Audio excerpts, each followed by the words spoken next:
البدایہ میں ہے، حضرت امی عائشہ رضی اللہ تعالیٰ عنہ فرماتی ہیں، حضرت ابو بکر رضی اللہ تعالیٰ عنہ حضور صلی اللہ علیہ وآلہ وسلم کے اسلام کے زمانے سے پہلے کے دوست تھے۔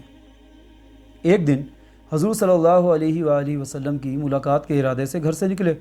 آپ صلی اللہ علیہ وآلہ وسلم سے ملاقات ہوئی تو عرض کیا، اے ابو القاسم، کیا بات ہے، آپ اپنی قوم کی مجلسوں میں نظر نہیں آتے ہیں اور لوگ یہ الزام لگاتے ہیں کہ آپ ان کے باپ دادا کی خامیاں بیان کرتے ہیں۔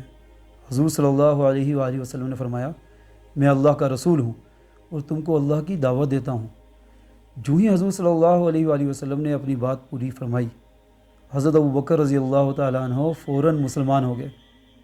حضور صلی اللہ علیہ وآلہ وسلم حضرت ابو بکر رضی اللہ تعالیٰ عنہ کے اسلام لانے سے اس قدر خوشی کے ساتھ واپس ہوئے کہ کوئی بھی مکہ کی ان دو پہاڑیوں کے درمیان، جن کو اخشبین کہتے ہیں، آپ صلی اللہ علیہ وآلہ وسلم سے زیادہ خوش نہ تھا۔ اور حضرت ابو بکر رضی اللہ تعالیٰ عنہ وہاں سے حضرت عثمان بن عفان، حضرت طلحہ بن عبید اللہ، حضرت زبیر بن العوام اور حضرت سعد بن ابی وقاص رضی اللہ تعالیٰ عنہ مجمعین کے پاس تشریف لے گئے۔ یہ حضرات بھی مسلمان ہو گئے۔